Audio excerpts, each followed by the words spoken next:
I have been a huge proponent for polyamory and swinging. I have friends that are in swinging and open relationships. And sometimes we are forced to make a decision with our partner. Sometimes we have a partner who is not into that.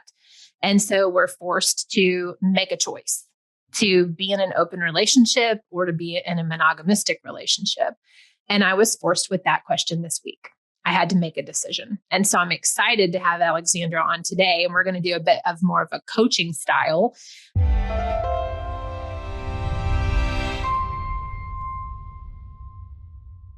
I have one client that they have only had sex with each other in 25, 26 years, never tasted anything outside the relationship. And so they get a little angsty and they get curious and they want to know what's outside.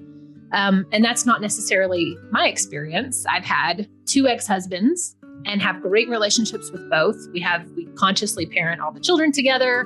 We all get along and it's very different. But sometimes you want to stay inside the relationship. And so while I haven't been with Scott for 25 years, we've been together a year now, and I want to make the decision for us to stay together as a family, it changes things, right?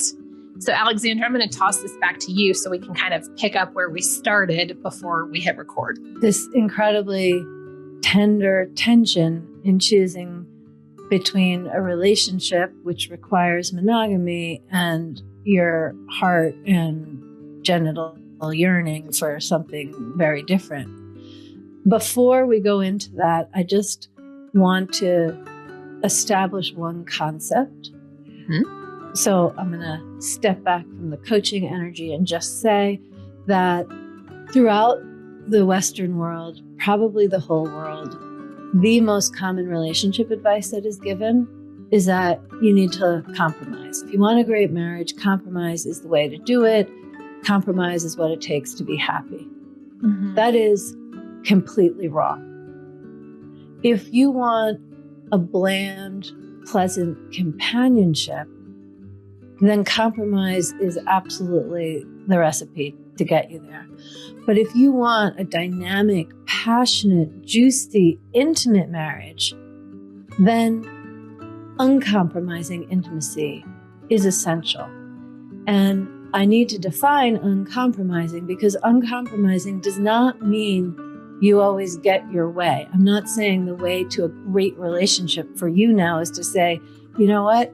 I'm sorry you're uncomfortable, but I'm going to do this and I'll be back at midnight, Mm-hmm. No, I'm not suggesting that at all, because from compromise to being a dominant bully is not anything I would ever advocate. However, where compromise is basically, for many people, it's not expressing. For you, it's not acting on. But I'm going to go with expressing so it's more clear what I'm saying. That compromise is not expressing what you desire, what you dream of, what your internal challenges are, so your partner is more comfortable.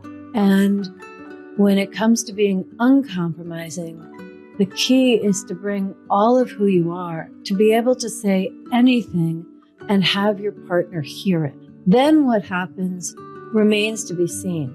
But when it comes to which restaurant you go out to eat at, when it comes to where you live, whether the relationship is open or closed, like if you both share the truth of what is happening inside you, then together you can make a decision. And it is a completely different thing to end up doing something or not doing something you want to when you feel heard, seen, received in your wholeness, even if the thing doesn't happen. There's so many, actually men also, but women in a very particular way who are compromising all day long, in terms of what they serve for dinner, in terms of, like, I could just compromise after compromise after compromise. And in fact, the result is that when a couple becomes my client and I say, well, what do you want?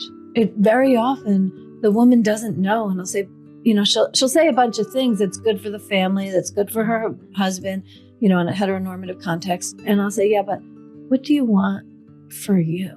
But it's also not about closing off, like amputating parts of yourself in order to be in the relationship.